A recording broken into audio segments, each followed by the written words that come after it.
녹색전환연구소 부소장 이유진입니다.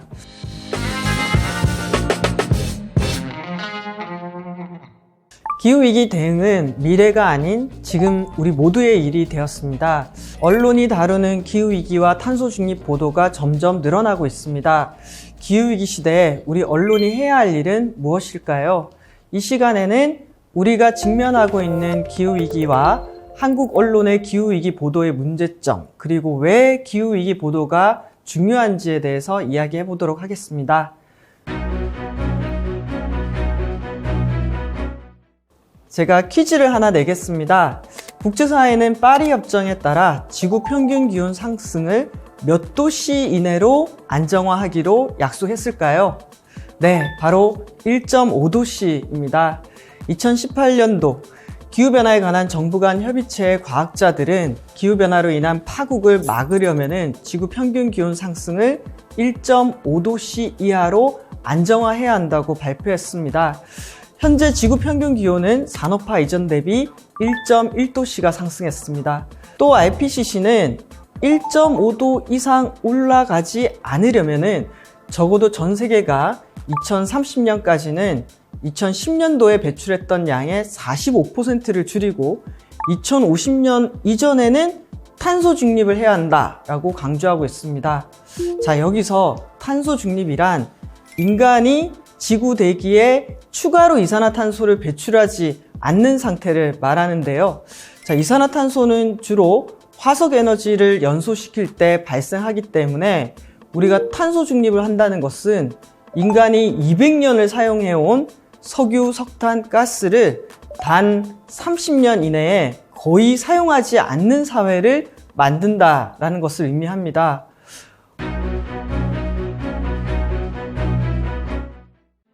탄소 중립이라는 정해진 미래로 우리가 가야 하는데요.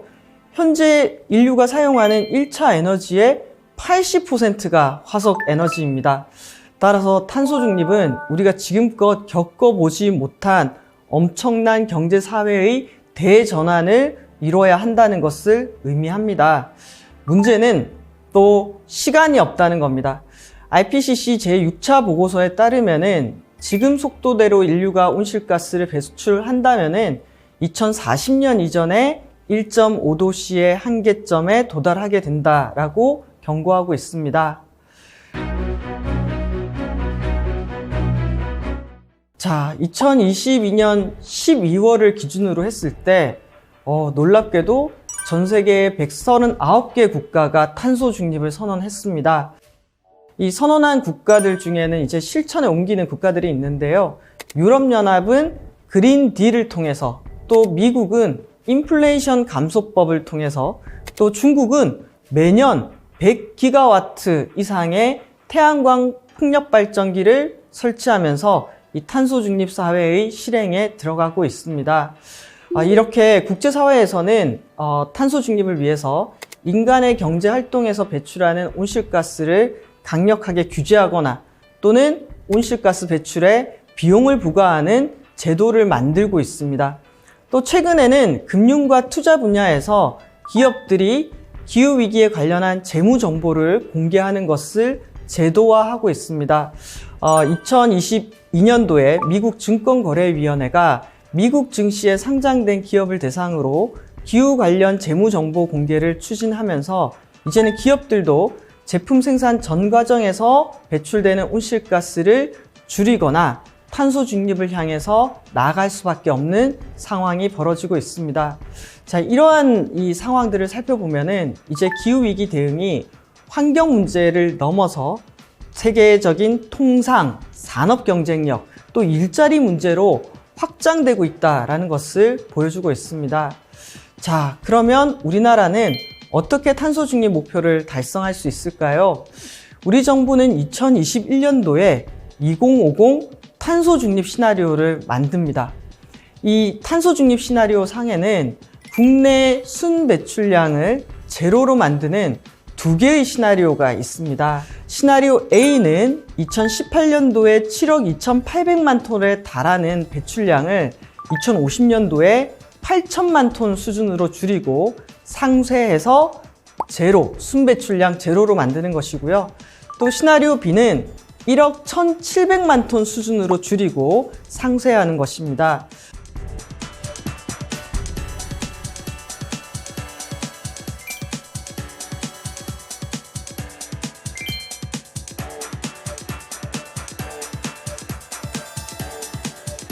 자, A안과 B안 모두 순 배출 제로를 목표로 하고 있는데요. 이 두 시나리오의 차이는 무엇일까요? A안은 우리나라에 있는 모든 화력발전소를 전면 중단하고 배출량 자체를 최대한 줄여서 순 배출 제로를 달성하는 것이고요. B안은 가스 발전이 남는 대신에 이것을 상쇄시키기 위해서 탄소 포집이라든지 저장 기술 같은 것들을 활용하는 등 탄소 제거 기술을 활용하는 것을 말합니다. 두 시나리오 모두 이산화탄소를 배출하는 석탄, 석유, 도시가스의 소비를 대폭 줄이고 산업, 수송, 건물 전반적으로 화석 에너지가 아닌 전기를 사용하는 전력화를 진행한다라는 것을 의미합니다. 어떤 시나리오를 선택하든 2050년 한국 사회의 에너지 시스템은 탈화석 에너지, 전력화, 재생에너지 기반 에너지 시스템 구축으로 나아갈 것입니다. 자, 주요 선진국들은 교토 의정서를 기반으로 감축 노력을 기울여 왔기 때문에 우리보다 빠르게 실행에 옮겼죠. 그런데 우리나라는 30년도 안 되는 짧은 기간 동안에 탄소 중립을 해야 하기 때문에 그만큼 부담이 큰 것도 사실입니다. 자, 화석 에너지에 대한 의존도도 높고 에너지 다소비 산업 구조를 갖춘 우리가 탈탄소화를 제대로 준비하지 못했을 경우에는 많은 충격과 갈등이 발생할 수 있습니다. 현 정부에서는 2030년까지 석탄 발전소 20기를 폐쇄할 예정입니다. 2024년 내에 삼천포 화력발전소 3, 4호기 등이 폐쇄가 되는데 이 노동자들의 일자리와 지역 경제 대책 마련이 시급합니다. 지금 유럽연합의 탄소 국경 조정 제도, 또 2035년 내연기관 생산 판매 금지, 배터리의 탄소 발자국 표시제 등 이제 온실가스 감축이 국제 무역의 장벽으로도 작동하게 됩니다. 그렇기 때문에 중소기업들은 이 탄소 중립이 가져올 충격에 더 대비를 할 필요가 있습니다. 우리는 앞으로 펼쳐질 탄소 중립 사회로의 여정이 험난할 것이라는 것을 받아들이는 것부터 시작해야 합니다. 지금의 경제 규모와 소비를 유지하면서 탄소 중립 사회를 만들고 아무런 부담 없이 사회를 변화시킨다는 것은 불가능합니다. 기후 비상 상황에서 언론인들이 기후위기를 보도해야 하는 가장 큰 이유는 무엇일까요? 바로 시민들이 기후위기 관련 정보를 언론 기사를 통해서 가장 많이 접하고 있기 때문입니다. 환경단체인 녹색연합이 2021년도에 시민들을 대상으로 기후위기 관련 설문조사를 했는데요. 시민들의 80.1%가 기후위기 영향이 심각하다라고 답을 했습니다. 또 시민들이 기후위기 관련 정보를 주로 얻는 경로는 언론 기사, 인터넷, 정부 홍보, 시민단체, 책, 영화 순이었습니다. 기후위기 정보 확산에 있어서 언론과 인터넷의 영향력이 가장 큰 것으로 확인되었습니다. 그럼 10대들은 어떨까요? 기후변화에 대한 중학생들의 인식, 태도, 실천 의지 조사에 관한 논문에 따르면은 학생들의 상당수가 기후변화 관련한 내용을 매체를 통해 접하고 있었습니다.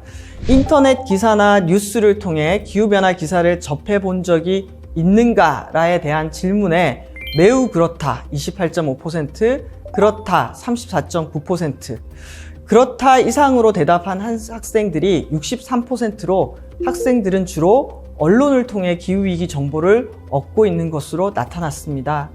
자, 이처럼 10대를 포함한 시민들이 기후위기에 대한 정보를 접할 때 언론이 중요한 비중을 차지하고 있는 것을 알 수 있습니다. 자, 이것은 언론이 기후위기를 어떻게 다루느냐가 한 사회의 기후위기 대응과 실천에 큰 영향을 미친다라는 것을 의미합니다. 그렇다면 지금부터는 우리나라의 기후위기 대응 현황을 살펴보고 기후위기 대응을 위한 언론의 역할에 대해 알아보도록 하겠습니다. 우리나라는 1990년 이후 온실가스 배출량이 지속적으로 늘어났습니다.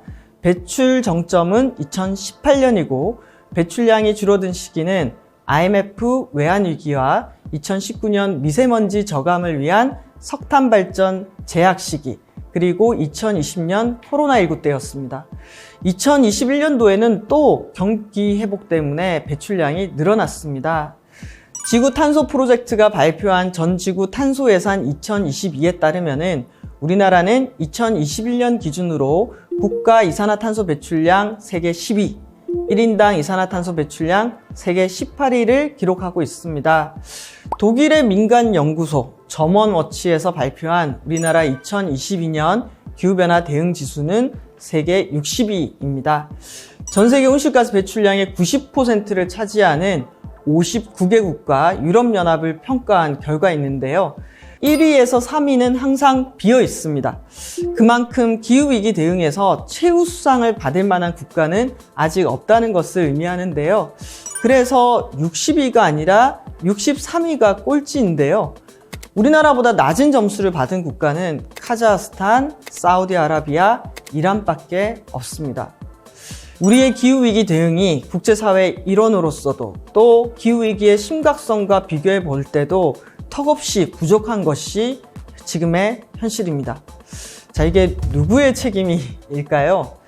정부나 기업, 시민사회가 각기 해야 할 일을 못하고 있기도 합니다만 사회 문제를 다루고 해법을 제시하는 그런 역할을 하는 언론도 이 책임에서 자유로울 수가 없습니다. 그렇다면 국내 언론이 기후위기 보도를 다루는 데 있어서 가장 큰 문제는 무엇일까요? 저는 일관성 없는 기후위기 보도가 가장 큰 문제라고 생각합니다. 기후위기 관련 언론 보도에서 가장 당혹스러운 순간은 동일 언론사가 같은 날짜와 지면 내 상반된 입장의 기사를 시민들에게 전달하는 점인데요. 한 일간지에서 탄소 중립을 하면 경제가 무너진다라는 사설을 쓰면서 또 한편으로는 탄소 중립은 반드시 가야 할 길이라는 미래학자 제레미 리프킨의 인터뷰가 동시에 실렸습니다. 자, 이것을 보는 독자들은 얼마나 혼란스럽겠습니까? 그런데 이런 사례가 자주 발생하고 있습니다. 한국 언론에서 이런 일이 자주 발생하는 이유는 언론사나 데스크가 기후위기를 어떻게 인식하고 다룰 것인지에 대한 일관성 있는 관점을 정립하지 못했기 때문이라고 봅니다. 이를 개선하기 위해서는 개별 언론사도 이 기후위기에 대한 관점과 보도 방향을 정하기 위해서 토론과 준비를 해야겠지만 한국의 언론인들이 기후위기 보도, 언론인 선언과 같은 공동의 지침을 만드는 이런 작업도 필요하다고 생각합니다. 다른 나라의 언론들은 기후위기에 어떻게 대응하고 있는지 알아보도록 하겠습니다. 미국의 미디어 그룹 블룸버그는 2020년 1월 기후변화를 전문으로 다루는 뉴스 플랫폼 블룸버그 그린을 시작했는데요. 전 세계 기후변화 관련한 비즈니스와 기술, 과학에 대한 정보를 제공하고 있습니다. 여기서 눈길을 끄는 것은 기후변화에 대한 핵심 지표를 고정적으로 보여주는 데이터 대시보드인데요. 구체적인 데이터와 전문적인 자료를 전달하고 있습니다. 영국은 대표적으로 가디언이 있습니다. 가디언의 약속문에는 다음과 같은 문구가 있습니다. 가디언은 2019년 환경 서약을 통해서 상업 또는 정치적 이해관계에 영향을 받지 않고 과학적 사실에 근거한 환경 보도를 약속하고 있습니다. 또 화석연료 기업의 광고를 싣지 않겠다고 밝히기도 했고요. 또 2030년까지 가디언지 자체가 탄소 중립을 하기로 선언했습니다. 마지막으로 가장 중요한 내용인데요. 기후위기를 풀어가는 데 있어서 국내 언론의 역할에 대해서 알아보겠습니다. 첫 번째 역할은 기후위기에 대한 과학적인 정보를 시민들의 눈높이에 맞춰서 제공하는 데 있습니다. 자, 기후위기는 지구평균기온의 상승과 그로 인한 영향을 다루는 과학의 문제이기도 하고 그에 대한 대안은 윤리와 또는 행동 실천 또 대안을 모색하는 정책의 문제이기도 합니다. 이런 기후위기의 복합적인 원인과 해법을 둘러싼 수많은 쟁점을 시민들에게 쉽게 전달하는 역할이 바로 언론의 역할이라고 할 수가 있습니다. 이해하기 어려운 개념과 도표로 가득한 정보들을 기자들이 대중의 언어로 쉽게 풀어서 전달하는 것이 매우 중요하다는 것이죠. 두 번째 역할은 과학자들이 연구한 사실만 전달하는 것이 아니라 우리가 해법을 찾을 수 있도록 대안을 제시하는 역할을 해야 합니다. 언론도 기후위기 대응의 주체이자 당사자로서 해결에 나서야 하는 것이죠. 기후재난의 강도가 강해지면서 시민들은 기후위기에 대해서 어떻게 풀어가야죠? 우리가 뭘 해야 할까요? 라는 구체적인 방법에 대해서 질문하고 답을 찾기 시작했습니다. 최근 저널리즘 논의에서도 솔루션 기반의 접근이 주목받고 있는데요. 이처럼 언론이 개인, 지역, 국가 단위에서 다양한 기후위기 대응을 하는 실천 사례와 성공 또는 실패 사례를 분석해서 전달한다면 매우 유용하게 쓰일 수 있을 겁니다. 또 더불어서 언론은 기후위기에 책임 있는 정부와 기업에 대해서 변화와 행동을 촉구하고 감시하는 역할도 해야 할 겁니다. 기후위기 문제를 풀어가는 언론의 세 번째 역할은 바로 기후위기 대응과 탄소 중립의 과정에서 등장하게 되는 다양한 갈등과 이해관계 충돌을 연결하고 또 쟁점을 드러내서 토론하게 만든다라는 겁니다. 탄소 중립은 에너지 전환과 같은 급격한 변화를 수반합니다. 이 과정에서 이해관계자 집단 간의 대립이 발생하기도 하고 극단적인 의견 충돌이 발생할 수도 있습니다. 이때 언론의 역할은 사전에 이런 갈등과 충돌이 드러날 수 있도록 다양한 집단의 의견과 상황을 공유하고 충분한 토론을 통해 합의에 도달할 수 있도록 공론장을 만들어야 한다라는 겁니다.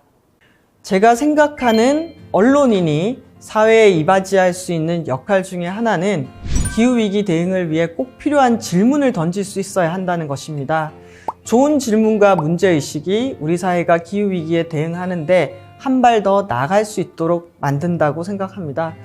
그러나 언론의 질문은 탄소 중립이나 또는 2030년의 40% 감축 목표를 달성할 수 있느냐 없느냐 또는 탄소 중립에 얼마나 큰 비용이 드는가에만 맞춰져 있는 것 같습니다. 실제 우리가 2030년, 50년의 목표 달성을 지금으로는 알 수가 없죠. 오히려 지금은 우리가 계획을 수립해서 행동에 나서는 것이 중요합니다. 또 동시에 우리가 이제는 비용에 집중만 할 것이 아니라 기후위기 대응을 하지 않았을 때 감당해야 하는 비용과 충격에 대해서 보다 적극적으로 다뤄야 할 것 같습니다. 기후위기에 대한 해법에 있어서도 재생에너지와 원전을 둘러싼 보도가 정쟁화되면서 검증되지 않은 왜곡 보도가 퍼지고 있습니다. 태양광 풍력에 대한 왜곡 보도는 시민들에게 재생에너지에 대한 부정적인 인식을 심어줘 에너지 전환을 어렵게 만듭니다. 시민들이 10만 년을 보관해야 하는 고준위 폐기물보다 태양광 패널 처리를 더 걱정하는 것이 대표적인 사례라 할 수 있습니다. 이렇게 언론이 기후위기에 대한 보도를 중요하게 다루지 않거나 잘못된 접근으로 왜곡 보도를 하게 되면은 그만큼 사회 전체의 기후위기 대응이 늦어지는 결과를 초래합니다. 왜곡 보도는 기후위기 대응을 위한 잘못된 선택을 하게 함으로써 사회 전체가 위험과 혼란에 빠지게 만듭니다. 온실가스 감축에 대한 책임에 있어서도 언론이 방향을 잡아주는 역할을 해야 합니다. 모든 사람이 온실가스 인벤토리를 살펴보면서 사는 것이 아니기 때문에 어느 영역에서 얼마나 탄소가 배출되는지, 누가 더 많이 책임져야 하는지 시민들이 알기가 어렵습니다. 그렇기 때문에 더 큰 책임이 있는 주체가 더 많은 의무를 지도록 언론이 길을 잡아주면 좋겠습니다.